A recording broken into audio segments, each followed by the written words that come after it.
On l'appelle berceau de l'humanité, creuset de la civilisation. L'Occident lui doit beaucoup des fondements de sa culture. Des milliers d'années n'ont pas eu de prise sur la qualité des trésors d'art et d'architecture légués par ces populations antiques. C'est l'Égypte.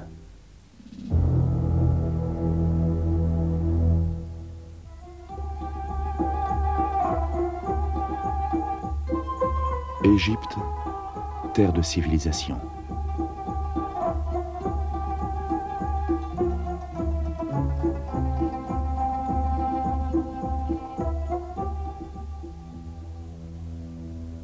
Située aux portes de l'Afrique, au carrefour de 3 continents, l'Égypte est bordée au nord par la mer Méditerranée et à l'est par la mer Rouge.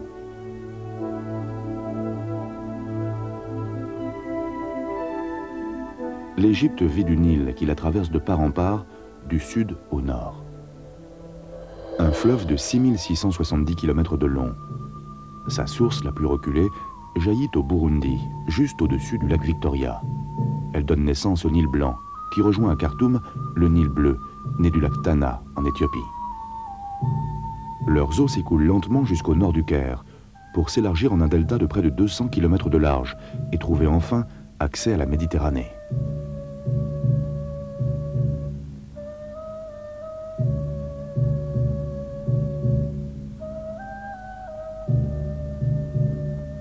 Ce fleuve conditionne en Égypte toute forme d'existence. Au-delà de ses rives ne s'étend qu'un implacable désert plongé dans une chaleur accablante, parcouru par des vents de sable brûlant et souffrant d'une sécheresse endémique.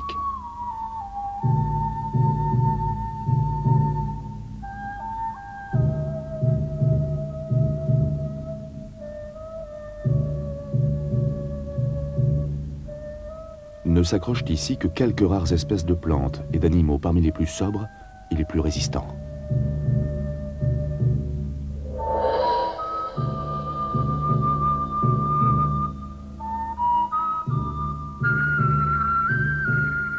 Quant à l'homme, seule la proximité du fleuve et de ses eaux fécondes lui permet de survivre. Et sur ses rives, depuis la nuit des temps, l'homme a survécu et y a prospéré. Les premières traces de vie humaine organisée relevées dans cette région remontent à l'âge paléolithique. L'homme alors était nomade, il vivait de cueillette et de chasse. Entre 6000 et 4000 ans avant Jésus-Christ, les populations locales commencèrent à se sédentariser. Elles asséchèrent les marais pour y pratiquer la culture et l'élevage.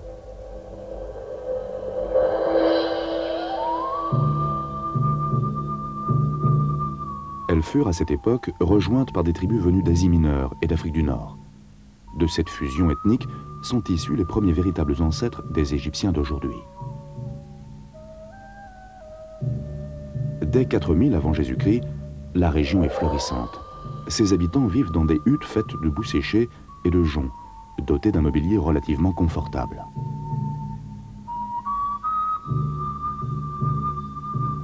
Le bétail engraisse, les récoltes sont abondantes. La pêche est généreuse, le commerce prospère. Les artisans produisent des poteries, des outils, des bijoux. Tout cela a été notamment révélé par l'étude des objets familiers qu'ils avaient coutume d'enterrer avec leurs morts. 2 royaumes distincts se sont alors formés. La Basse-Égypte, dans le delta du Nil, et la Haute-Égypte, dans l'étroite vallée qui serpente vers le sud, sur le fleuve navigable, jusqu'aux cataractes d'Assouan.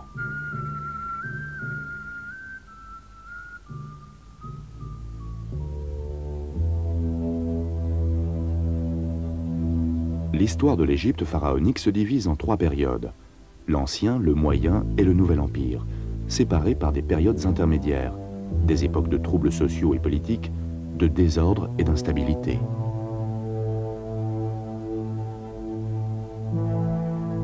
Sur le site d'Abydos, une liste établie au IIIe siècle avant Jésus-Christ par le prêtre Ménéthon regroupe en 30 dynasties les règnes qui se sont succédés durant ces 3 empires.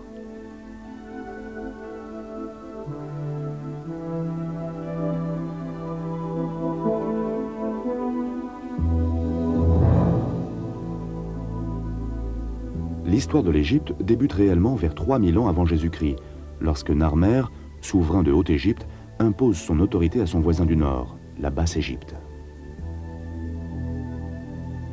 Il fusionne les deux nations et fonde la première dynastie. Narmer installe sa capitale à Memphis, à la frontière des deux territoires désormais réunis. Il impose au nouveau pays une stricte unité politique et militaire. Il le dote aussi d'une économie prospère dont bénéficient toutes les classes de la société.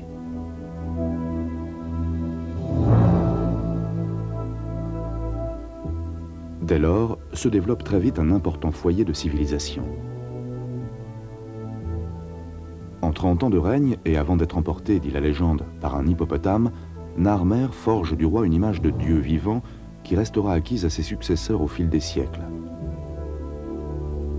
À l'origine, les souverains égyptiens étaient désignés suivant une antique formule confiant le pouvoir au gendre de la précédente reine.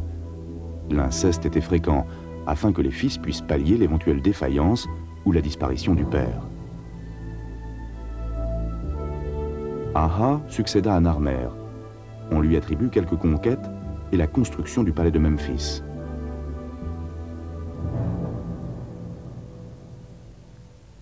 À l'époque déjà, les Égyptiens utilisent une écriture figurative qu'ils gravent dans la pierre ou reproduisent sur des papyrus, du nom d'une plante abondante sur les bords du Nil.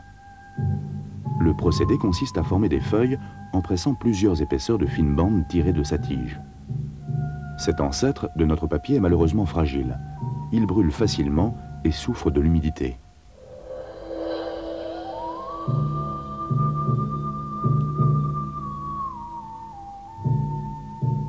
On croyait le sens de l'antique écriture égyptienne définitivement perdu, lorsqu'en 1799, le capitaine Bouchard, un officier qui participait à l'expédition de Bonaparte en Égypte, découvrit à Rosette, une petite ville proche d'Alexandrie, une stèle de basalte qui portait une inscription rédigée en 3 écritures différentes.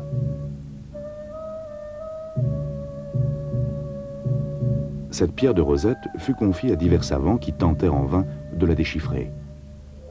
Finalement, c'est un Français, Jean-François Champollion, qui 23 ans plus tard trouva la clé de l'énigme. La stèle était mutilée, mais grâce au fait que l'une des langues de l'inscription était parfaitement connue, on put très vite déterminer la nature du texte.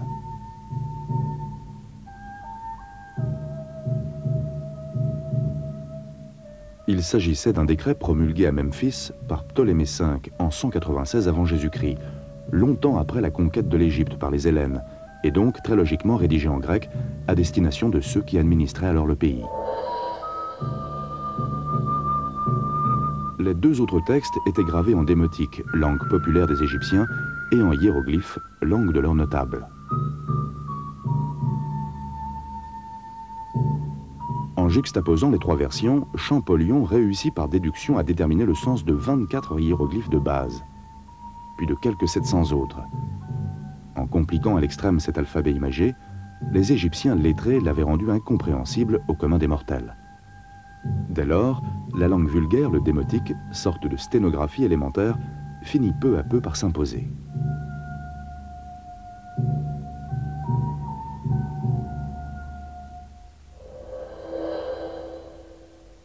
Les Égyptiens croyaient fermement en l'existence d'une nouvelle forme de vie après la mort, mais ils ne pouvaient concevoir que l'âme subsiste sans enveloppe charnelle. Ils s'appliquèrent donc à perfectionner leur technique de momification. Ils n'avaient pas manqué d'observer les effets conservateurs des sables brûlants et de l'air sec des déserts de Haute-Égypte.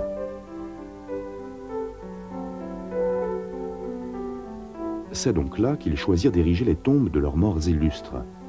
Dès la fin de la 3e dynastie, elles prirent la forme de pyramides. La première, bâtie en degrés, est celle de Djoser. Elle fut construite à Saqqara, un site proche de Memphis, par le plus illustre des architectes, le génial Imhotep.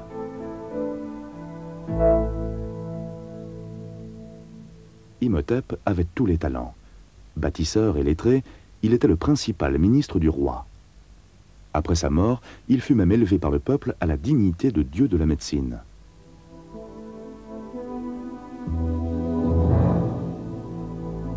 Djoser inaugure en fait le temps des pyramides.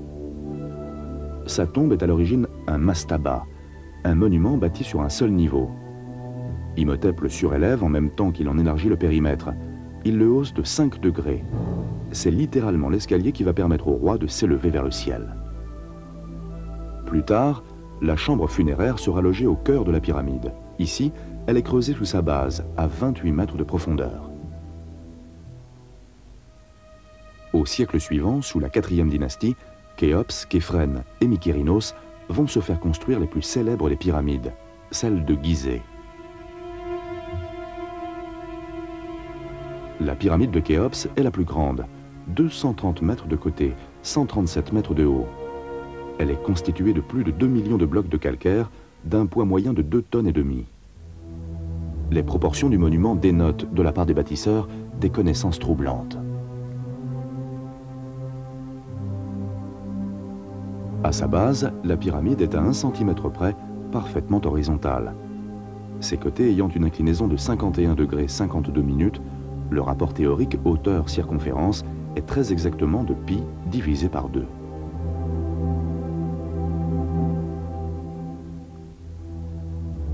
Cette précision suppose de la part des architectes égyptiens une exceptionnelle science mathématique. Une erreur de 2 degrés seulement dans l'inclinaison des côtés du monument aurait entraîné un défaut de verticalité de 15 mètres sommet.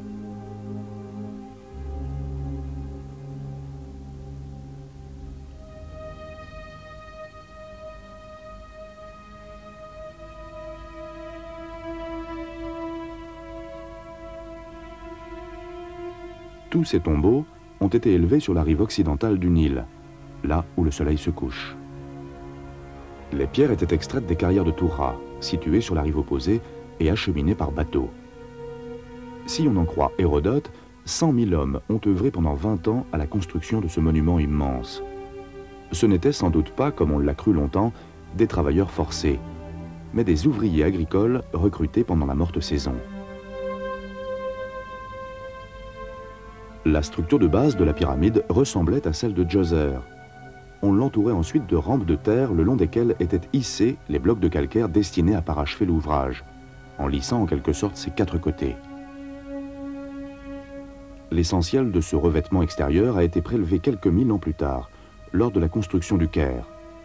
Le sommet de la pyramide de Képhren en conserve cependant des vestiges significatifs.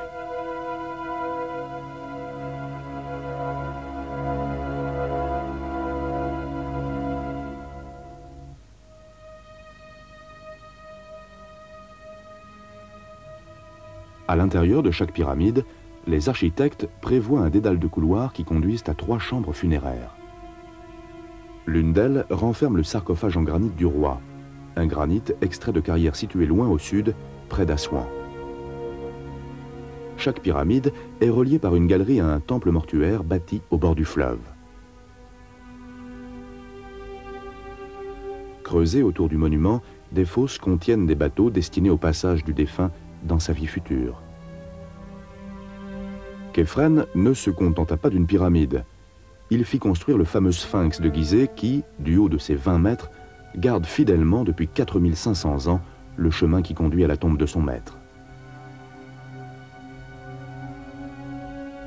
Le corps est celui d'un lion, symbole de force et de puissance.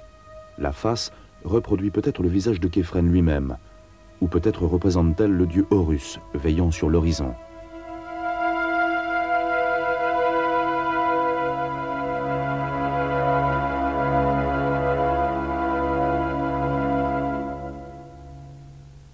Peu à peu, les Égyptiens en sont arrivés à consentir plus d'efforts au culte de leurs morts qu'à celui de leur divinité. Et de tous les morts, c'est évidemment le roi qui doit bénéficier de la gloire posthume la plus spectaculaire. Son peuple tout entier est appelé à se mobiliser pour élever ces monuments immenses destinés à préserver le souvenir des actions du pharaon et de lui assurer l'immortalité la plus confortable possible. La 4e dynastie marque cependant l'apogée de ce gigantisme. Déjà, la 3e pyramide de Gizeh, celle de Mykérinos, est nettement moins volumineuse que celle de ses prédécesseurs. Il est vrai que l'époque de sa construction est aussi celle du déclin de l'Ancien Empire. À la fin de la 6e dynastie, après un dernier règne prestigieux et particulièrement long, celui de Pépi II, qui meurt nonagénaire, le pays est miné par un excès de bureaucratie et surtout par les ambitions d'une foule de potentats locaux. Vers 2180 avant Jésus-Christ, l'Égypte est plongée dans le chaos. C'est la première période intermédiaire qui va durer 1 siècle et demi.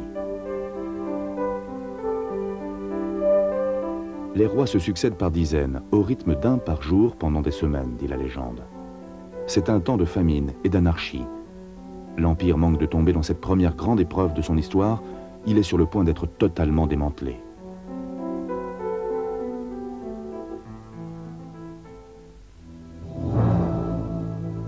À l'aube du 2e millénaire, l'Égypte retrouve pourtant son unité. Cette période, qui s'étend de 1991 à 1786 avant Jésus-Christ, est connue sous le nom de Moyen Empire. Elle est essentiellement dominée par la 12e dynastie et surtout par Amenemhat Ier, qui déplace la capitale de Memphis à Luxor. Durant ces 2 siècles, la civilisation égyptienne bénéficie d'un essor culturel et d'une prospérité matérielle sans précédent. Amenemhat II développe les échanges commerciaux avec ses voisins du sud. Amenemhat III organise l'irrigation de milliers d'hectares dont la culture augmente considérablement la production alimentaire et donc le niveau de vie. Cette richesse ne pouvait manquer d'inspirer des convoitises.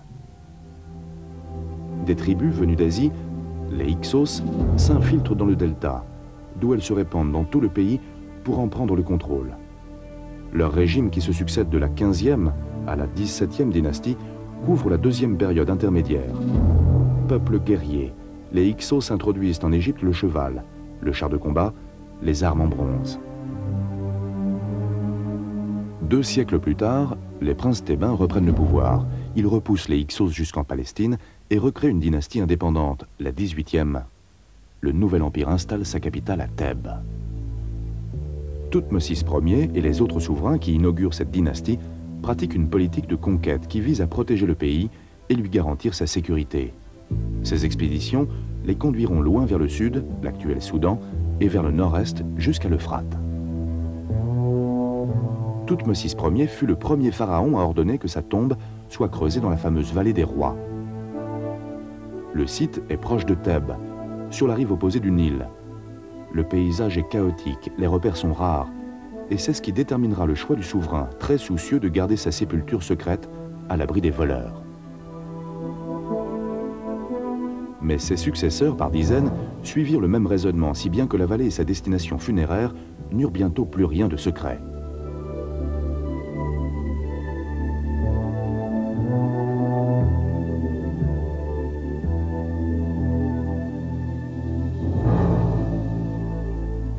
On recense aujourd'hui 62 hypogées, le nom donné à ces tombes creusées dans le roc. Toutes ont été profanées, dont certaines dès le XIe siècle avant Jésus-Christ. Toutes, sauf une, celle de Toutankhamon, découverte intacte en 1922 par un archéologue anglais, Howard Carter.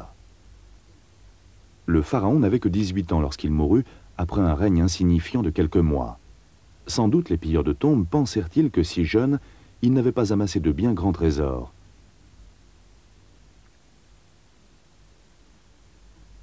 C'est à cette indifférence que Toutankhamon doit d'être devenu, 32 siècles après la fin de sa si courte vie, le pharaon le plus célèbre du monde. La découverte de Howard Carter, la tombe de Toutankhamon, contenait un trésor d'une richesse et d'une qualité artistique exceptionnelle. Le sarcophage renfermait un triple cercueil, le premier en bois décoré d'or et d'argent, le deuxième couvert d'or incrusté de verrerie, le troisième enfin de plus de 3 cm d'épaisseur en or massif, rehaussé de faïence bleue et de pierres naturelles.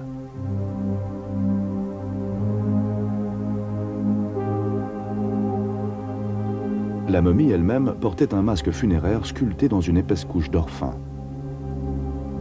Une antichambre contenait une profusion d'œuvres d'art, de mobilier, de statues, d'armes, de chars et d'objets utilitaires, en tout quelques 700 pièces en ivoire, en albâtre, en bois ou en métaux précieux.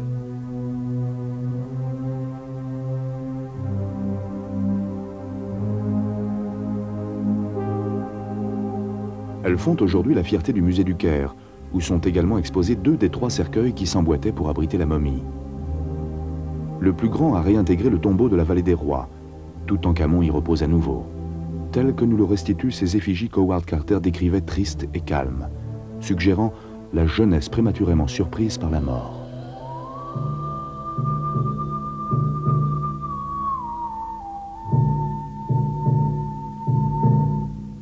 Et s'il est vrai que les voleurs jugèrent autrefois ces trésors trop modestes pour attirer leur convoitise, on se prend à rêver en songeant aux merveilles que devaient contenir les tombes qu'ils ont pillées.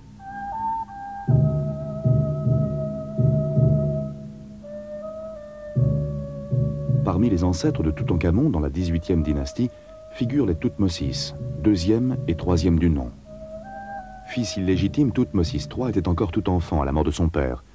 Il fut écarté du pouvoir à la suite d'une révolution de palais, alors unique dans les annales de l'Égypte. C'est sa belle-mère, Hatshepsut, qui s'empara du trône. Pour justifier cette confiscation, elle n'hésita pas à s'affirmer la fille de Amon, le grand dieu de Thèbes. Du moins lui doit-on l'une des merveilles de l'architecture égyptienne, le temple de Der el-Bahari, construit dans un site proche de la vallée des rois et consacré à Hathor, la déesse de l'amour et de la joie. Il est célèbre pour la beauté de ses bas-reliefs. Beaucoup illustrent les expéditions commerciales qui demeurent l'élément marquant de ce règne hors du commun qui dura près de 15 ans.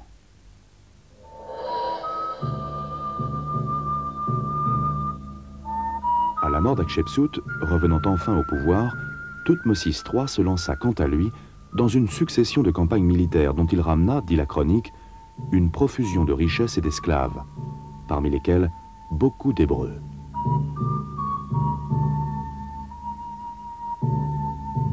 L'Égypte touchait à l'un des sommets de sa puissance. Les gouvernants des pays proches y envoyaient leurs fils afin qu'ils s'y instruisent.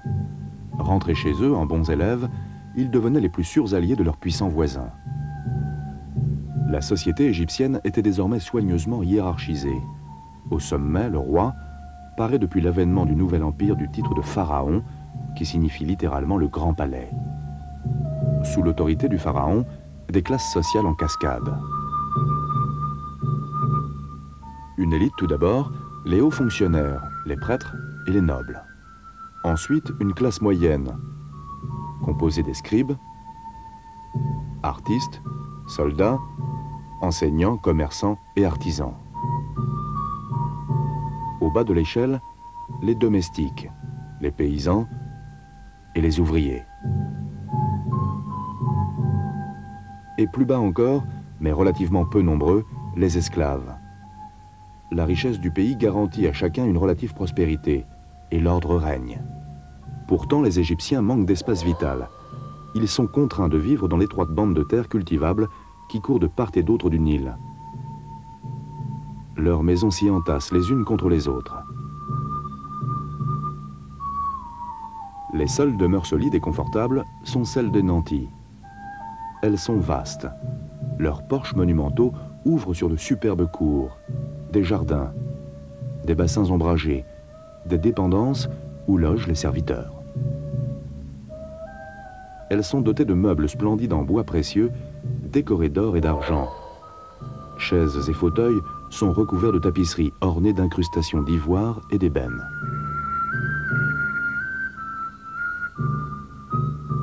Les lits sont confortables, équipés de cordons tressés qui font office de sommier et de draps en lin finement tissés. C'est de lin aussi que sont faits les vêtements, essentiellement une sorte de pagne pour l'homme et une longue robe pour la femme.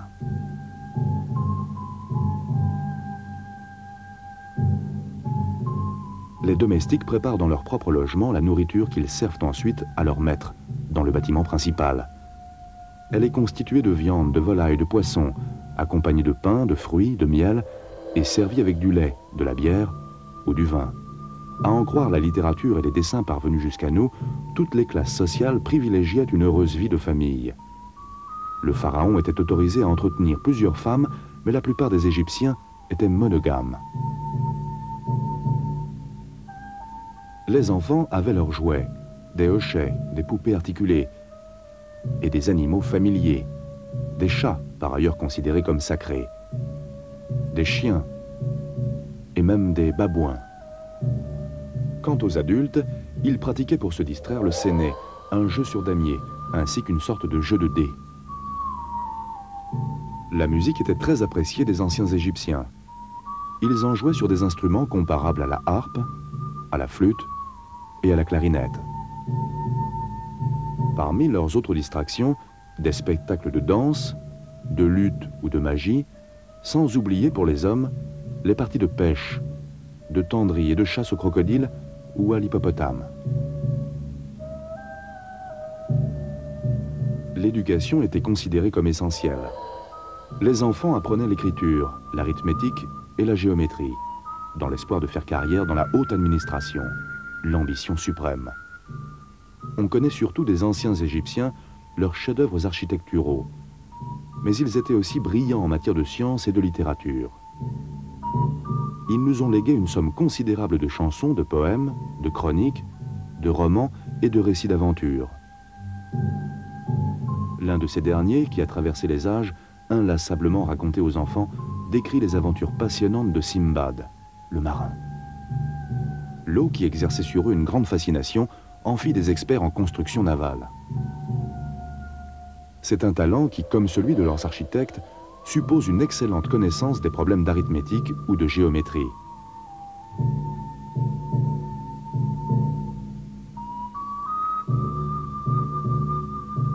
Quant à leurs ingénieurs, outre leur aptitude à faire jaillir de terre quelques-uns des monuments les plus gigantesques jamais imaginés par l'homme, ils nous ont légué aussi une technique dont nous tirons encore des leçons, celle de l'irrigation.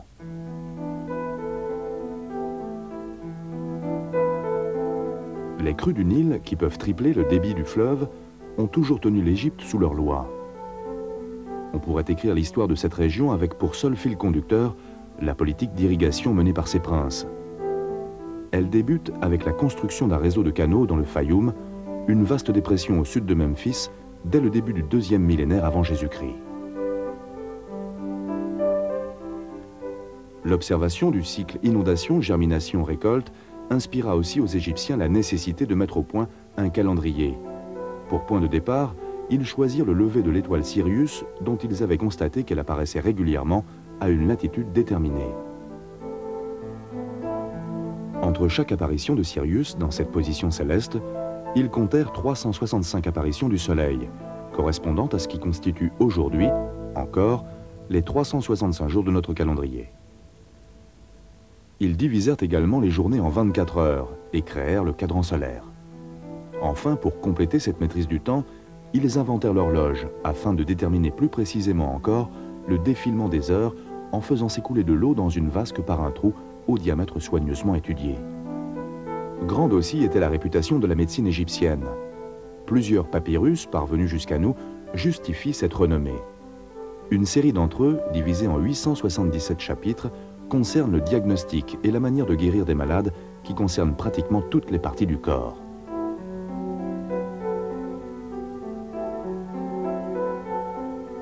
Un autre papyrus codifie le traitement chirurgical des blessures.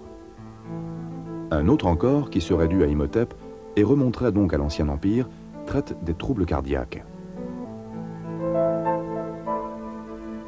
Les maladies du cœur, considérées aujourd'hui comme des fléaux modernes, sévissaient donc déjà dans l'Antiquité.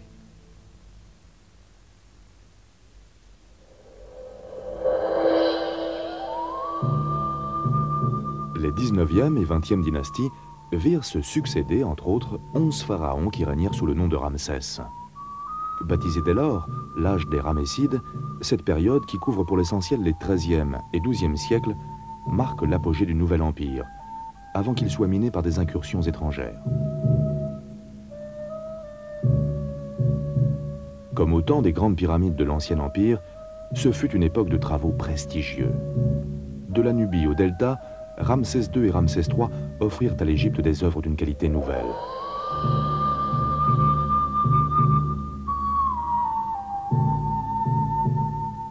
Jamais après eux ne fut atteint un tel niveau de perfection, celui des temples de Luxor et de Karnak, une accumulation de constructions cyclopéennes, peuplées d'effigies énigmatiques ou presque familières, comme ce scarabée de granit, considéré par les Égyptiens comme symbole d'espoir.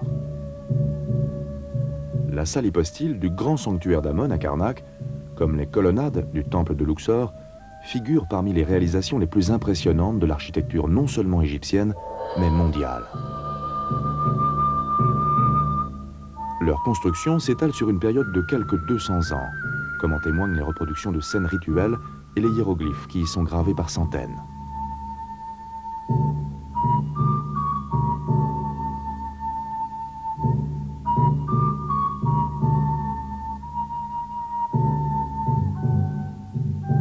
Les temples de Karnak et de Luxor sont l'œuvre essentiellement de deux grands pharaons, Amenophis III et Ramsès II. Pour fêter l'année nouvelle, située par les Égyptiens au cœur de l'été, des processions somptueuses déambulaient d'un temple à l'autre. Le temple d'Abou Simbel fut également érigé sur l'ordre de Ramsès II. 4 statues monolithes du grand pharaon continuent d'en garder l'entrée. L'une d'elles est brisée à hauteur des genoux. Les socles qui les soutiennent sont couverts de hiéroglyphes qui exaltent la gloire du souverain. Ils portent d'autres statues de taille plus modeste qui représentent des membres de la famille royale. L'ensemble mesure plus de 20 mètres de haut. Les proportions sont parfaites. La proximité immédiate du Nil ne permettait pourtant pas de prendre un recul suffisant pour les vérifier. À proximité, Ramsès II fit tailler dans la falaise un second temple plus modeste. Il le dédia à Hathor, déesse de la joie et de l'amour, à laquelle il fit donner par une délicate attention les traits de son épouse Néfertari. Ici encore, des effigies monumentales du couple royal décorent l'entrée du sanctuaire. De tous les pharaons bâtisseurs, Ramsès II fut le plus prolifique, peut-être parce que ce géant, réputé pour sa robustesse, mourut nonagénaire à une époque où l'espérance de vie n'atteignait pas 40 ans. Sa momie aussi nous apprend qu'il était d'une taille supérieure à celle de la moyenne des Égyptiens.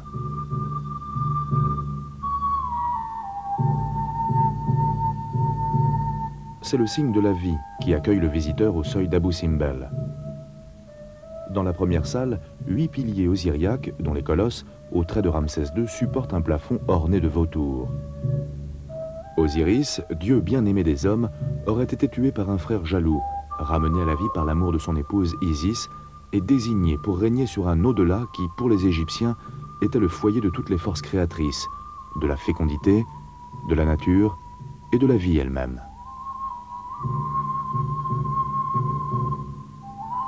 Ramsès II prit au pied de la lettre la tradition qui attribuait au pharaon une essence divine. Sur son ordre, ses architectes firent en sorte qu'au jour anniversaire de sa naissance et à celui de son couronnement, le soleil illumine complètement l'intérieur du temple afin que chacun puisse les voir, lui et ses frères les dieux, assis côte à côte.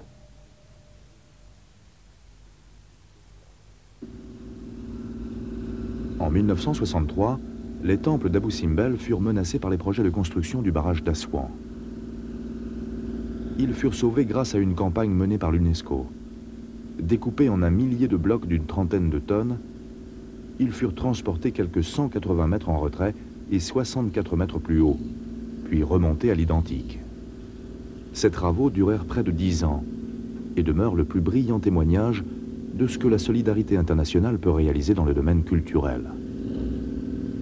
Les ingénieurs contemporains mirent un tel soin à respecter l'orientation des monuments que 2 fois par an, avec cependant un tout petit jour de décalage, le soleil continue de célébrer les anniversaires de Ramsès II en illuminant l'intérieur de l'édifice.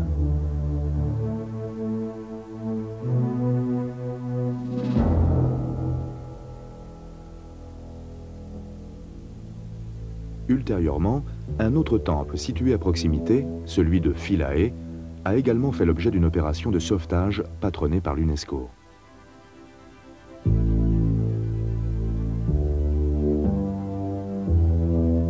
Dédié à Isis, il fut construit au IVe siècle avant Jésus-Christ par les derniers pharaons, sous la 30e dynastie. Terminé par les Romains, il demeura ouvert au culte jusqu'au milieu du 5e siècle après Jésus-Christ.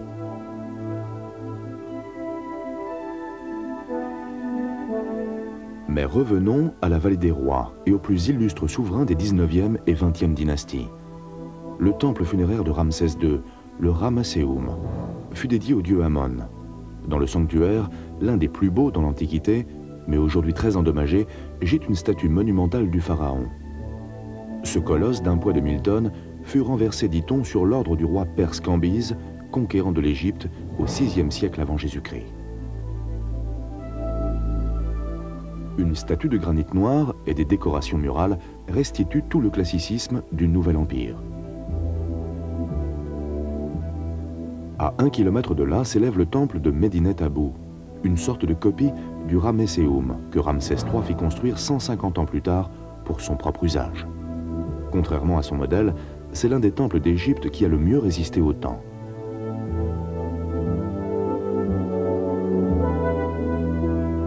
Ramsès III fut le dernier grand pharaon. Dès sa mort, l'Empire subit une décadence qui s'accéléra sous le règne de ses 8 successeurs. L'extinction de la 20e dynastie en 1085 inspira de nouvelles convoitises. D'abord assumé par des pharaons issus du delta, le pouvoir fut confisqué par des Libyens, puis par des Nubiens qui restaurèrent pour un siècle une paix relative. Mais de nouveaux envahisseurs se pressaient aux frontières. À l'ouest, une nouvelle fois les Libyens. À l'est, les Assyriens et surtout les Perses de Cambyse, fils de Cyrus, qui s'emparèrent finalement de l'Égypte en 525 avant Jésus-Christ. Ils la gouvernèrent durant 200 ans. C'est à cette époque que l'historien grec Hérodote visita le pays et traça de la société égyptienne un portrait qui fit autorité pendant des siècles. En 333 avant Jésus-Christ, c'est Alexandre le Grand qui conquit le pays à la tête de ses phalanges macédoniennes. Il créa une nouvelle capitale, baptisée de son nom, Alexandrie, bientôt peuplée de 300 000 habitants et destinée à devenir le plus grand port et l'un des foyers de culture de la Méditerranée orientale. Lorsqu'il mourut 10 ans plus tard, le pouvoir passa à un de ses généraux, Ptolémée, qui s'érigea en pharaon, fondateur d'une nouvelle dynastie. Curieuse fusion d'une civilisation terrienne plusieurs fois millénaire et d'une civilisation de marins vieille seulement de quelques siècles. Une expérience d'ailleurs très vite compromise par la puissance romaine. Les Ptolémées s'étaient à ce point endettés à l'égard de Rome qu'ils n'eurent plus comme solution de remboursement que de céder leur empire à leurs créditeurs. Tandis que le pharaon se rendait à Rome pour concrétiser cette cession, sa fille aînée tenta de s'emparer du trône. Mal lui en prit. Elle fut aussitôt assassinée par des fidèles de son père. Sa sœur Bérénice eut le tort de vouloir usurper à son tour le pouvoir. Revenu en hâte au pays, avec le support des Romains, le pharaon la fit exécuter. À sa mort, l'Égypte passa à 2 autres de ses enfants, Ptolémée XIII et Cléopâtre VII, âgés respectivement de 10 et 18 ans. Ses passions et son suicide ont fait à Cléopâtre une part belle dans l'histoire. Mais sa réputation doit beaucoup sans doute à la légende et à l'imagination. Ces libertinages ne constituaient peut-être qu'une astucieuse méthode pour se maintenir sur un trône d'Égypte alors bien chancelant. Consciente de ne pouvoir s'imposer sans l'appui de Rome, elle réussit à séduire Jules César et à lui faire oublier jusqu'à l'existence de l'énorme dette financière de l'Égypte à l'égard de Rome. Elle subjugua ensuite Antoine, l'un des triumvirs successeurs de César. Mais ce fut pour leur malheur. Octave, principal rival d'Antoine, ne put en effet supporter que celui-ci prétende imposer les enfants naturels qu'il avait eus de Cléopâtre comme héritiers de l'Empire romain. À ce niveau de confusion, il ne restait aux adversaires qu'à en découdre.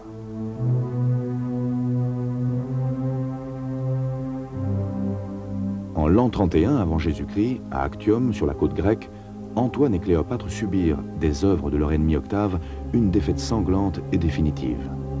Encerclés, leur flotte fut contrainte de capituler. Antoine et Cléopâtre échappèrent à leurs adversaires, mais l'un et l'autre se suicidèrent peu de temps après. Octave prit alors le nom de César Auguste et régna sans partage sur l'Empire romain, y compris l'Égypte.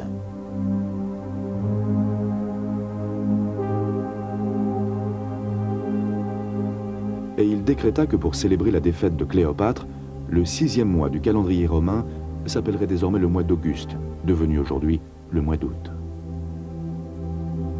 Décidément rancunier, Octave fut pour beaucoup dans la réputation de débauché faite par l'histoire à Cléopâtre. L'Égypte fut gouvernée pendant 7 siècles par les Romains, puis, après la scission de l'Empire en 395 de notre ère par leurs héritiers, les Byzantins chrétiens de Constantinople.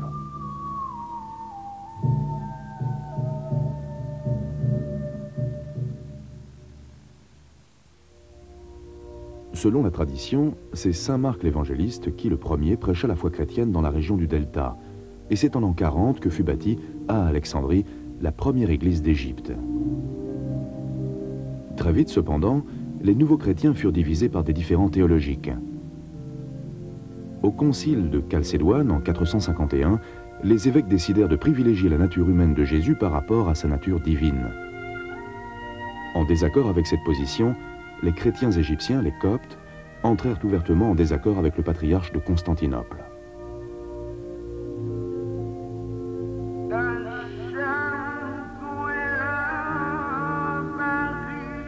Les Coptes considéraient leurs ancêtres comme des païens.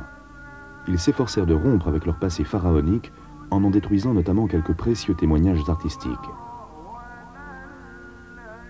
Leur haine religieuse et politique contre Byzance allait d'ailleurs les pousser très vite à rompre aussi avec leur présent. En 639, lorsqu'ils envahirent l'Égypte, les Arabes furent accueillis par les Coptes en libérateurs. Moyennant quoi les chrétiens minoritaires, mais qui constituaient alors, comme aujourd'hui, plus de 10% de la population, furent autorisés à demeurer sur place en citoyens à part entière. Les Égyptiens vont vivre ainsi pendant plus de 300 ans sous l'autorité des califes de Damas, puis de Bagdad, soumis aux lois coraniques, mais bénéficiant d'une large autonomie. Entre-temps, les Arabes se sont divisés à leur tour en factions rivales. En 969, les Fatimides, originaires de Tripoli, envahissent l'Égypte et l'arrachent au calife de Bagdad. Leur chef Moez établit sa capitale dans une petite cité du sud du delta. Il la baptise El Kahira, la victorieuse. C'est aujourd'hui le Caire. En quelques années, les Fatimides font de l'Égypte un pays riche, la plaque tournante du commerce entre l'Orient et l'Occident, le cœur d'un vaste empire qui couvre l'Afrique du Nord et la Palestine, la Sicile, la Syrie et l'Arabie.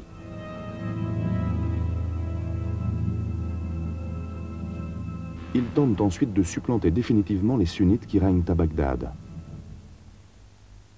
Ils comptent notamment sur leur position géographique idéale entre l'Europe et l'Inde.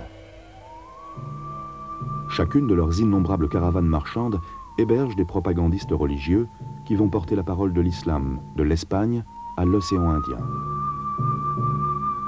Par contre, rien ne semble pouvoir les réconcilier avec leurs frères ennemis de Bagdad, même pas la menace que fait peser sur les uns et les autres les premières croisades. Il faudra un demi-siècle pour que l'émir d'Alep, Noureddin, réussisse à organiser la djihad, la guerre sainte contre l'envahisseur. En 1171, les troupes de Noureddin s'emparent de l'Égypte, avec à leur tête l'illustre Saladin. 3 ans plus tard, à la mort de son maître, Saladin se proclame sultan. En 1187, Saladin s'empare de Jérusalem et reconquiert en quelques mois la quasi-totalité des territoires occupés par les Francs depuis 1097. Cette victoire suscita une 3e croisade, elle-même suivie de plusieurs autres, qui s'échelonnèrent sur un siècle. Plusieurs prirent pour cible l'Égypte, considérée comme un des plus solides bastions de l'islam. Aucune ne réussit à l'ébranler vraiment. Entre-temps, en 1251, la dynastie de Saladin avait été renversée par une sorte de coup d'État militaire. Les sultans avaient recruté des mercenaires musulmans originaires de Turquie, les Mamelouks, moitié mongols, moitié slaves. Soumis à une hiérarchie militaire très stricte, lassés d'obéir aux ordres de leurs maîtres indolents, les Mamelouks prirent le pouvoir.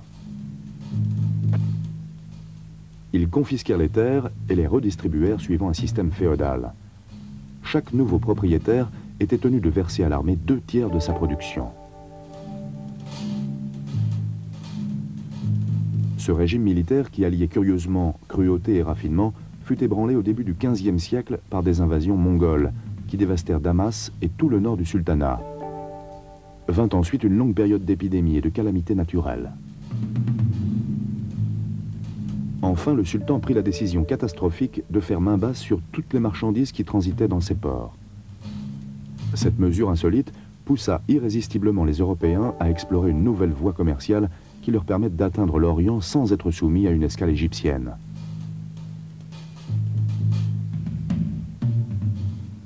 Lorsqu'en 1499, Vasco de Gama annonça sa découverte, une nouvelle route des Indes via le cap de Bonne-Espérance, la puissance économique de l'Égypte avait vécu.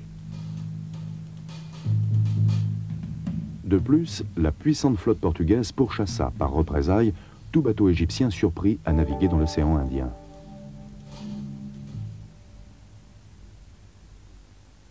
Les Mamelouks avaient donc fait leur temps. En 1517, ils furent balayés par les Turcs ottomans. Le pire était à venir. Pendant près de 3 siècles, les pachas turcs installés dans la citadelle du Caire n'exercèrent sur la province conquise qu'une surveillance administrative. Il s'agissait pour eux de percevoir des taxes. Pour le reste, la conquête ottomane arrêta net la prospérité matérielle et artistique du pays. Très vite, les Mamelouks vaincus avaient redressé la tête. C'est parmi eux que les Turcs recrutaient les percepteurs d'impôts, qui devinrent bientôt les véritables maîtres du pays. Grâce à un florissant commerce d'esclaves capturés au Proche-Orient et en Afrique. Les Mamelouks profitèrent aussi du fait que les Turcs consacraient l'essentiel de leur temps aux guerres qui les opposaient à la Grèce et à la Russie. Lorsqu'il investit l'Égypte en 1798, Bonaparte fit diffuser une proclamation dans laquelle il affirmait qu'il n'était là que pour débarrasser l'Égypte de la tyrannie ottomane. Mais lorsqu'il débarqua, quelques heures seulement après le départ de l'amiral anglais Nelson, c'est aux Mamelouks qu'il se trouva confronté. Les défenseurs n'hésitèrent pas à brûler leur propre flottille pour tenter de ralentir la progression des Français.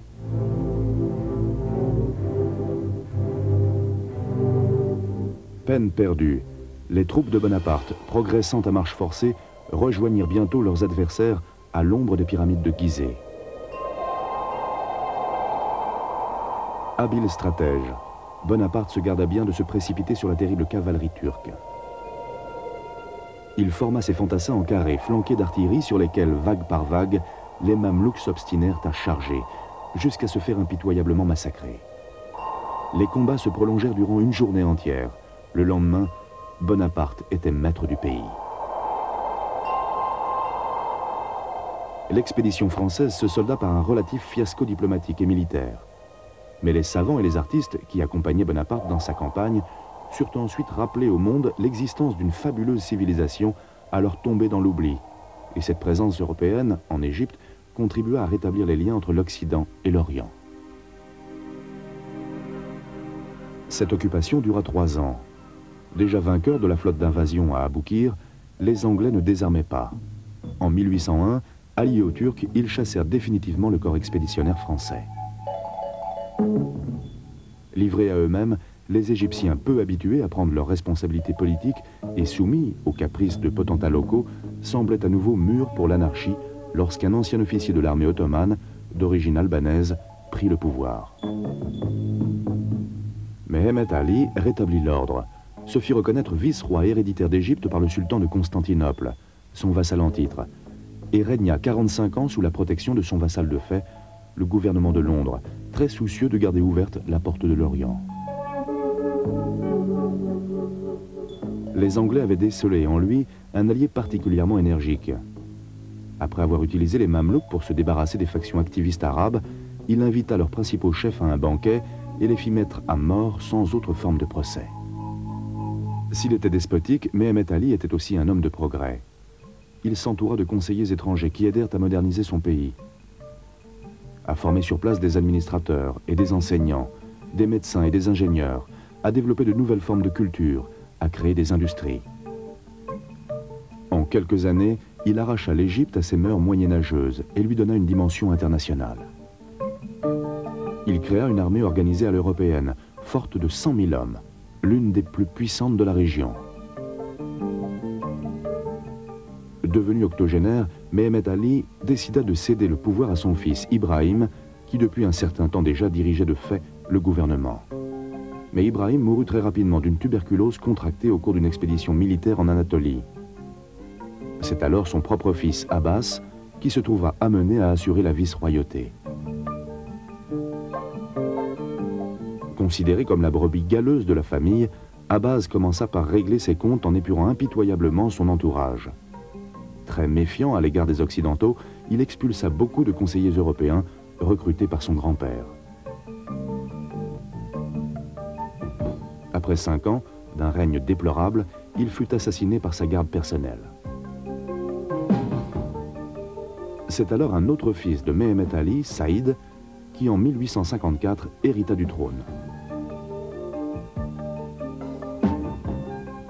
Élevé en Europe, il restaura aussitôt la politique d'occidentalisation du pays. Enfant, Saïd avait tendance à prendre de l'embonpoint. Pour lui conserver sa ligne, son grand-père le soumettait à des exercices physiques et à un régime très strict. Lorsqu'il réussissait à s'échapper, il se réfugiait au consulat de France au Caire, où il s'était lié d'amitié avec un diplomate, Ferdinand de Lesseps, qui le gavait de macaroni. Arrivé au pouvoir, Saïd rappela aussitôt son ami, qui avait été expulsé quelque temps auparavant. Et c'est de Lesseps qui lui proposa de creuser à travers l'isthme de Suez un canal qui, pour les Européens, raccourcirait de 7000 km la route des Indes. Malgré la réticence du gouvernement britannique, de Lesseps obtint la concession des travaux qui débutèrent en 1859. Faute de capitaux, les promoteurs du projet n'avaient pu acheter qu'un matériel très insuffisant. Pour réaliser cet ouvrage gigantesque, il fallut recourir à des procédés littéralement pharaoniques. Recruter 20 000 ouvriers, appelés à travailler dans des conditions extrêmement dures. Beaucoup moururent de malnutrition, de maladie ou d'épuisement. La construction du canal dura 10 ans. Saïd n'assista pas à son inauguration en 1869. Il était mort depuis 6 ans déjà, à peine quadragénaire. Outre le canal, il avait apporté à son peuple les chemins de fer, l'eau courante, l'éclairage au gaz, des écoles et des usines. Mais ces efforts de modernisation avaient coûté fort cher. Pour la première fois de son histoire, la fertilité de l'Égypte ne suffisait plus à couvrir ses dépenses.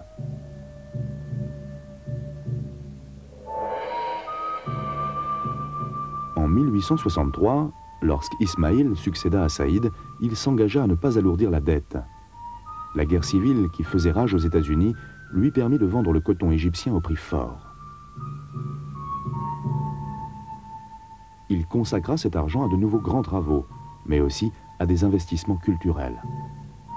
Ainsi, en même temps qu'il faisait construire des ports, des canaux, des voies ferrées, et qu'il faisait terminer l'aménagement du canal, ouvert en grande pompe en présence d'un prestigieux parterre de personnalités européennes, il décida, afin de célébrer ce dernier événement, de faire construire un opéra où fut créé Aïda, spécialement commandé à Verdi pour la circonstance.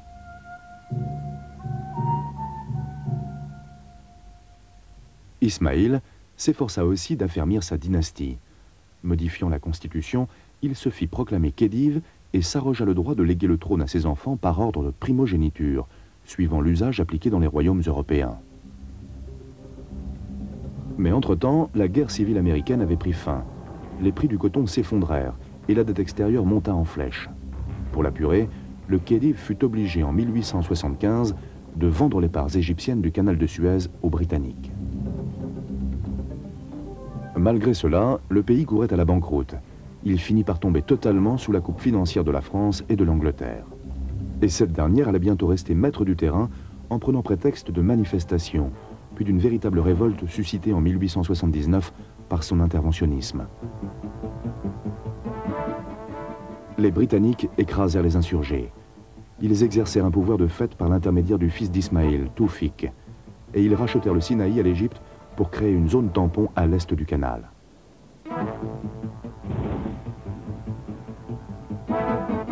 Pendant plus de 60 ans, la situation internationale dissuadera la Grande-Bretagne de lever cette tutelle. Elle va même la renforcer durant les 2 guerres mondiales afin de disposer en Égypte d'une solide base d'opération. C'est à El Alamein que le général anglais Montgomery, en arrêtant les blindés du maréchal Rommel, infligea aux Allemands en 1942 leur première grande défaite terrestre de la guerre. Au lendemain de la victoire alliée, l'Égypte trouva dans le monde arabe l'appui nécessaire pour accéder enfin à l'indépendance. En 1947, les troupes britanniques se replièrent sur la zone du canal. Dans le même temps, dépassé par l'ampleur de l'immigration et de la résistance armée des Juifs de Palestine, Londres soutint la création d'un État d'Israël. Les pays arabes les plus proches du nouvel État hébreu concluent alors, à l'initiative de l'Égypte, un pacte militaire. Celui-ci engage l'Arabie Saoudite, l'Irak, la Jordanie, la Syrie, le Liban et le Yémen. Les régimes signataires méditent une reconquête militaire de la Palestine. Ils espèrent une victoire facile. En fait, ils subissent une humiliante défaite. La plupart d'entre eux vont d'ailleurs sombrer dans ce naufrage, et notamment celui du roi d'Égypte, Farouk. Une société secrète de jeunes officiers contestataires, baptisée Comité des officiers libres, mène une agitation souterraine.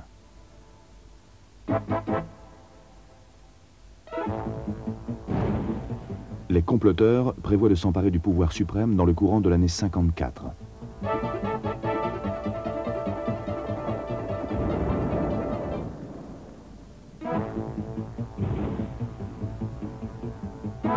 Mais des troubles qui opposent les Égyptiens aux soldats britanniques dans la zone de Suez et le déclenchement au Caire d'émeutes anti-occidentales incitent les putschistes à avancer la date de leur prise de pouvoir.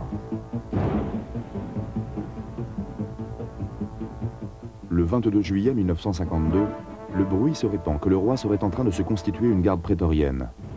Dans la nuit, les officiers libres, dirigés par le lieutenant-colonel Gamal Abdel Nasser, passent à l'action et s'emparent des points stratégiques de la capitale. Le roi Farouk ne trouve aucun allié capable de sauver son trône. Il accepte d'abdiquer. Les putschistes confient d'abord le gouvernement à des politiciens de l'ancien régime. Mais cela cède à leurs vieux démons. Ils pratiquent l'intrigue plutôt que la réconciliation. Nasser dira plus tard, « À l'époque, si quelqu'un m'avait demandé ce que je souhaitais par-dessus tout, j'aurais dit que c'était d'entendre un Égyptien parler loyalement d'un autre Égyptien. Avoir le sentiment que les Égyptiens avaient ouvert leur cœur au pardon et à l'amour pour leurs frères égyptiens. Trouver enfin un Égyptien qui ne consacre pas tout son temps à attaquer le point de vue d'un autre Égyptien. »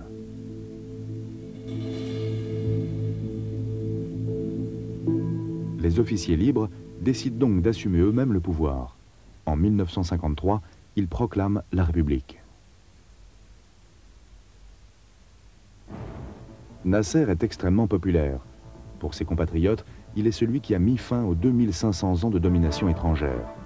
Bientôt, sa popularité s'étend à l'ensemble du monde arabe, et même du tiers-monde, dont il devient le grand leader charismatique. En politique intérieure, le premier objectif de Nasser est de supprimer la mainmise des grands propriétaires terriens sur l'économie, d'effacer toute forme d'influence britannique, et surtout d'améliorer sensiblement le niveau de vie du peuple égyptien.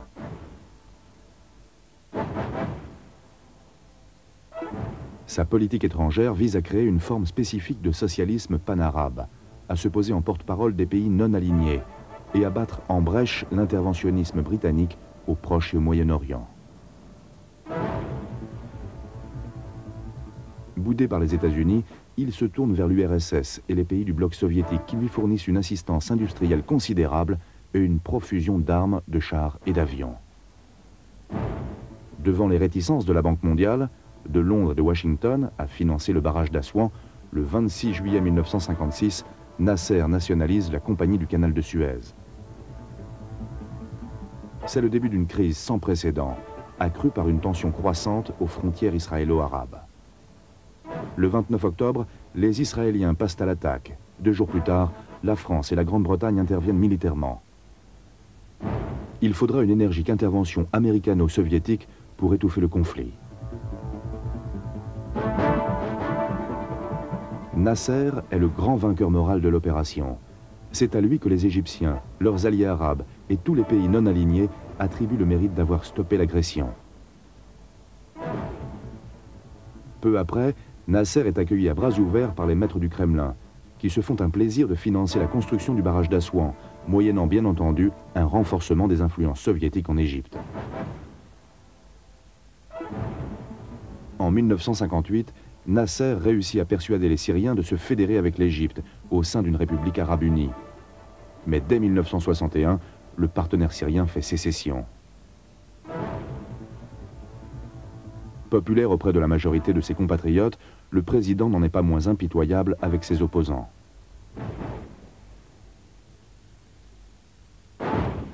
Et en politique étrangère, il n'enregistre pas que des succès.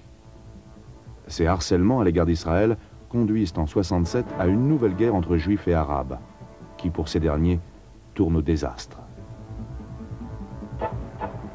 Ils y perdent le Sinaï, Gaza, la Cisjordanie et les hauteurs du Golan. Nasser n'en conservera pas moins jusqu'à sa mort en 1970 leur estime et leur soutien. Nasser a lui-même désigné comme successeur un autre ancien officier libre, le vice-président Anwar el-Sadat. Très vite, celui-ci prend ses distances vis-à-vis de l'URSS.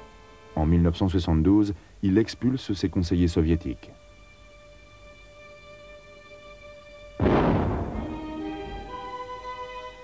L'année suivante, il lance son armée entièrement réorganisée à l'assaut d'Israël. Et cette fois, les Égyptiens se mesurent efficacement à leurs adversaires, au point que Sadat se trouve en position de négocier, sous la bénédiction des États-Unis, des accords équitables avec Tel Aviv.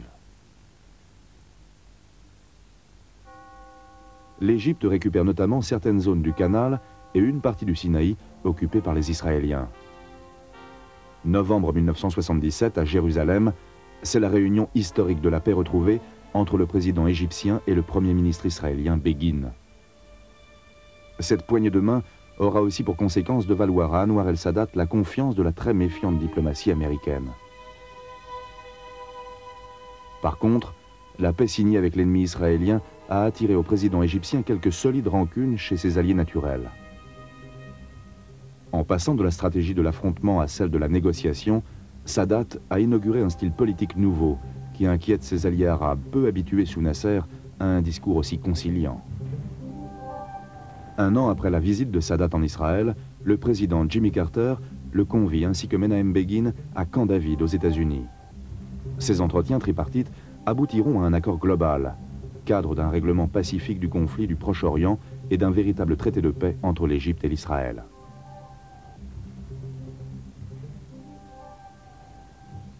The signing of these documents marks only the beginning of peace. La signature de ce document ne marque que le commencement de la paix. Mais ce commencement était indispensable.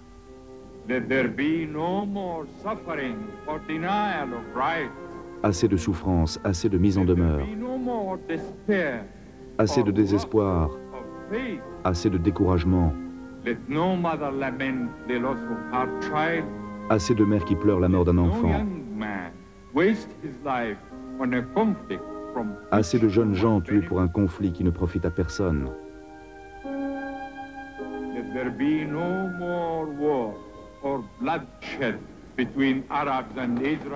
Assez de guerre et assez de sang versé entre Arabes et Israéliens.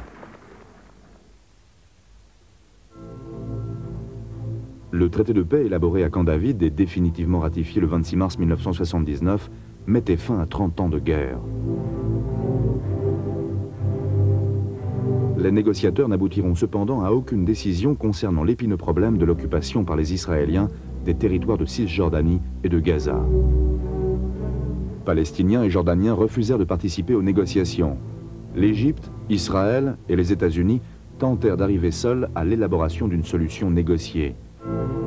Ils ne réussirent cependant pas à aplanir leurs différends. Les discussions furent suspendues en 1982 sans que le problème soit résolu. Pour arriver à réaliser ses ambitieux projets de développement, Anwar el-Sadat relâche le contrôle très sévère de l'État sur tous les circuits économiques et fait appel aux investisseurs privés étrangers. Il s'efforce d'effacer l'image de régime fort qui était celle de l'Égypte sous Nasser. Il allège l'appareil policier et fait même passer en jugement d'anciens fonctionnaires soupçonnés d'atteinte aux droits de l'homme dans l'exercice de leurs fonctions officielles. Il fait scrupuleusement respecter dans les tribunaux les droits de la défense et abolit toute forme de torture. Enfin, il s'efforce, mais en vain, d'étendre la participation populaire au processus politique. Cette politique libérale suscite la colère des extrémistes nationalistes et religieux. Le 6 octobre 1981, au cours du défilé militaire de la fête nationale, le président Anwar el-Sadat est assassiné par des musulmans fanatiques.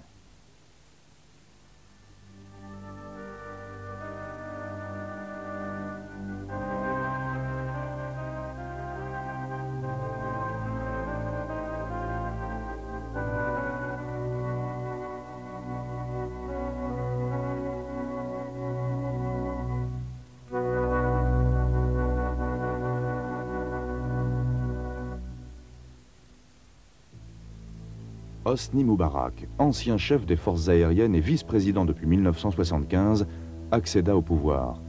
Il sera réélu à 2 reprises. Sans renier l'accord de Camp David signé par son prédécesseur, il réussit au fil des années à s'imposer comme l'un des leaders du monde arabe.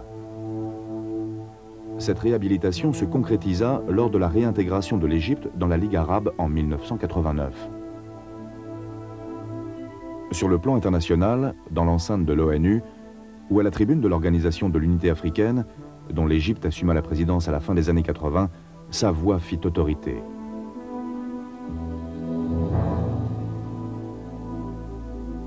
À l'intérieur de ses frontières, le président et son parti, le Parti national-démocrate, au pouvoir depuis 1978, semblent bénéficier d'un large soutien populaire.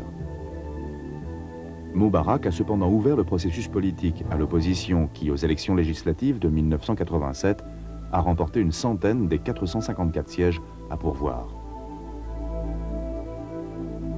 Restent les dures réalités économiques qui menacent traditionnellement la stabilité du pouvoir. La Constitution confère l'autorité suprême du pays au président, élu par référendum et pour 6 ans, et qui désigne son vice-président, son premier ministre et les membres du cabinet. Le pouvoir législatif est assumé par l'Assemblée, ou Conseil du peuple, composé de 454 membres élus et 10 désignés par le président. 50% des sièges sont réservés à des ouvriers ou à des agriculteurs. Le mandat de ces parlementaires est d'une durée de 5 ans.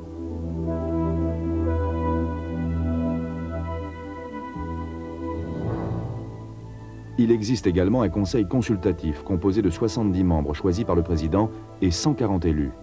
Mais ses pouvoirs sont limités. De puissantes instances régionales gèrent les affaires locales. Elles sont composées de gouverneurs et de maires nommés par le gouvernement ou élus par la population. Si l'essentiel du pouvoir est concentré au niveau du président et de son parti national-démocrate, majoritaire au sein de l'Assemblée du peuple, les autres formations politiques ont la possibilité de mener sur le terrain une véritable stratégie d'opposition. Elles sont au nombre de 5. Le Rassemblement unioniste progressiste, le Parti libéral socialiste, le Parti Humain, le Parti socialiste travailliste et le nouveau parti WAFD. La loi interdit la constitution de partis fondés sur des concepts religieux ou de classe, ce qui explique l'absence de listes islamistes ou communistes. Le système judiciaire est largement inspiré de celui de la France. Les tribunaux bénéficient d'une large indépendance et la loi garantit à la défense le respect de ses droits et la possibilité de se pourvoir en appel.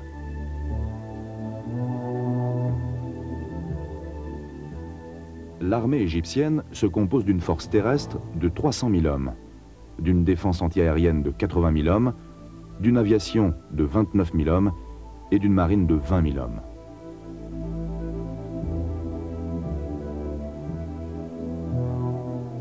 Les équipements militaires sont fournis par la France, l'Italie, la Grande-Bretagne, la Chine et les États-Unis. Les Égyptiens disposent encore d'un grand nombre de blindés fournis dans les années 50 par l'ex-Union soviétique. Mais ce matériel est aujourd'hui largement dépassé.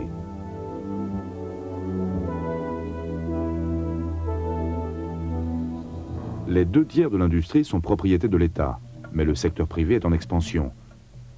Beaucoup de petites et moyennes entreprises éprouvent des difficultés à concurrencer les productions subventionnées par le gouvernement, qui exerce un sévère contrôle des prix.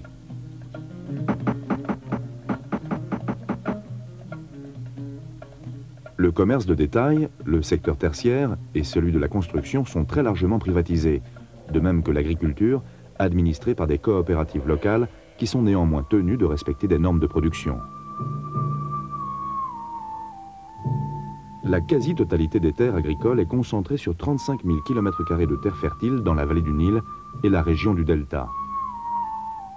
Certains sols désertiques ont été fertilisés, mais d'autres, qui étaient cultivables, ont été sacrifiés à l'urbanisation.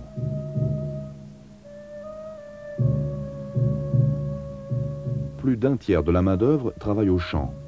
Et si on y ajoute celle qui est utilisée dans les usines de transformation et dans le commerce de produits agricoles, ce sont 45 à 50% de la population égyptienne qui vivent des produits de la terre.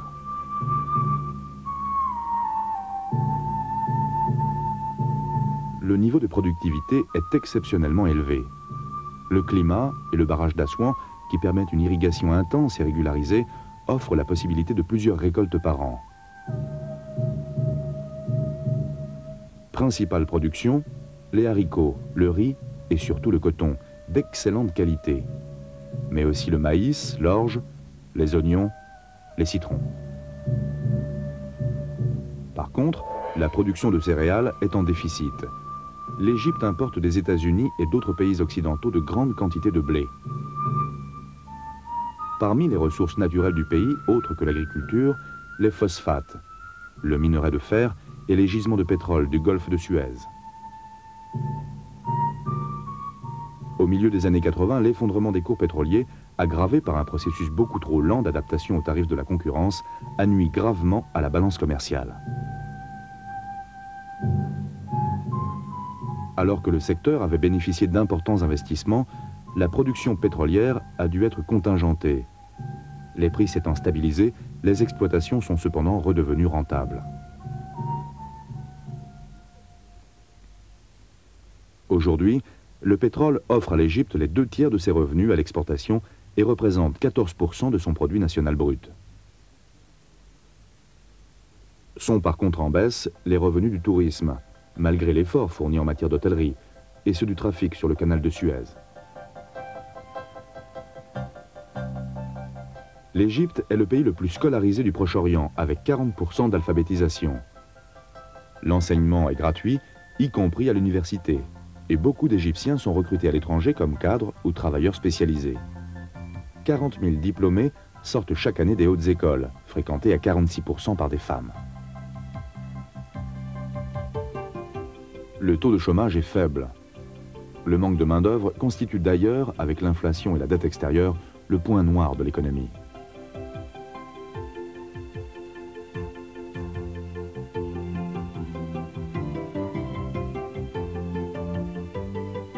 Sur une superficie double de celle de la France, 1 million de kilomètres carrés, vivaient lors du recensement de 1986 50 millions d'habitants, et le taux de croissance est de 2,6%. Cela représente une densité moyenne d'environ 35 habitants au kilomètre carré, mais en fait, ils sont plus de 1000 au kilomètre carré dans la zone fertile d'une vingtaine de kilomètres de large qui borde le Nil de la frontière soudanaise au delta. Quant à la capitale, le Caire, elle héberge 5 millions d'habitants, et même plus de 13 millions si on comptabilise ceux qui peuplent les faubourgs et les travailleurs migrants non déclarés. 90% de cette population est composée de Hamites, autochtones de très vieille souche. Les 10% restants sont des Grecs, des Italiens, des Syro-Libanais, des Juifs, des nomades bédouins et des Nubiens.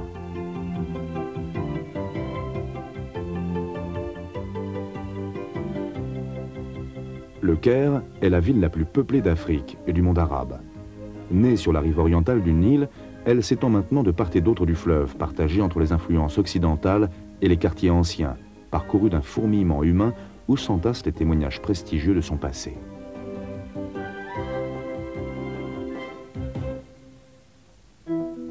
L'urbanisation croissante qui fait se presser dans la ceinture populaire de la capitale jusqu'à 60 000 habitants au kilomètre carré a profondément modifié la cellule familiale.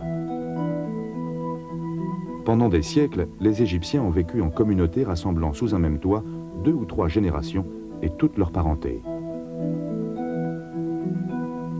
Aujourd'hui, les cohabitants sont peu nombreux, un homme, sa femme et les enfants encore célibataires.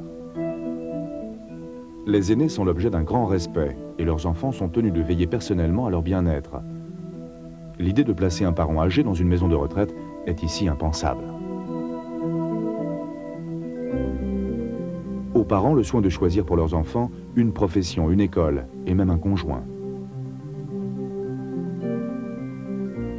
C'est pour les Égyptiens la garantie d'une sécurité émotive à laquelle ils attachent le plus grand prix.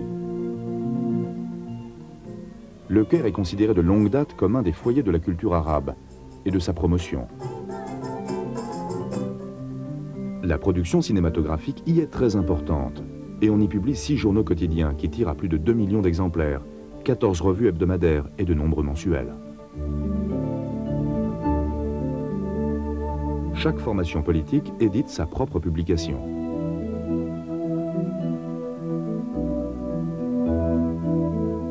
Le président Nasser avait très tôt pris conscience de l'importance, dans un pays en voie de développement, d'une institution de radiodiffusion efficace.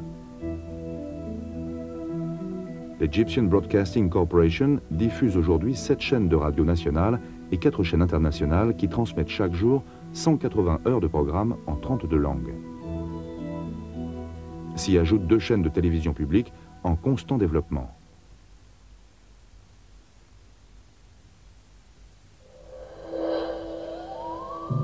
Ce n'est pas son incontestable modernité qui confère à l'Égypte la fascination qu'elle continue d'exercer sur le monde, mais l'héritage de ses 5000 ans d'histoire et de culture. Ses pyramides, ses temples, ses monuments et les inestimables trésors qu'ils renferment. Tout cela pourtant est plus que jamais menacé, beaucoup moins aujourd'hui par le poids des siècles ou les intempéries que par la face cachée du progrès, le tourisme, la pollution. Le Sphinx lui-même n'est pas à l'abri de ces périls. Plus de 4000 ans à la Belle Étoile, et les pires tempêtes de sable l'ont moins éprouvé que la corrosion qui le ronge comme une lèpre, et la montée de la nappe aquifère qui mine ses soubassements.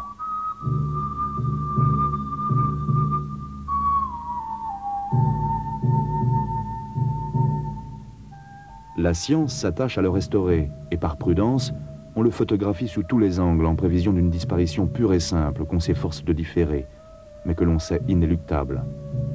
Tout cela, un jour, cessera d'exister.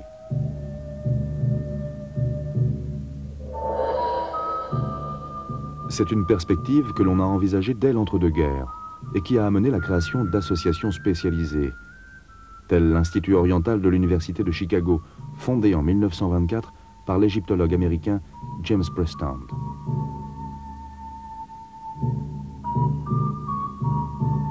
Ici sont répertoriés des milliers de clichés et de facsimilés de dessins ou de sculptures antiques déjà disparues.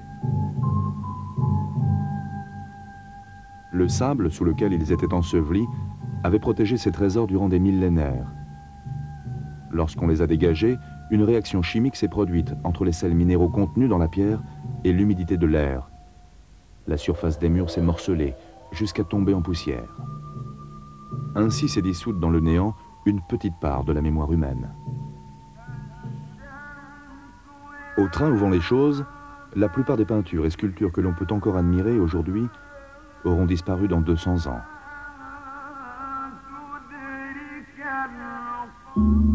L'Égypte ne souhaite pas pour autant vivre son histoire à reculons.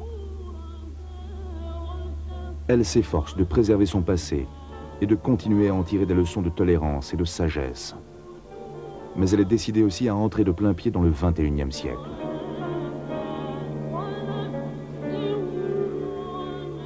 C'est le pays de tous les contrastes. C'est la fascination de la beauté et du mystère. C'est le prestige de la fierté et de l'indépendance. C'est l'Égypte.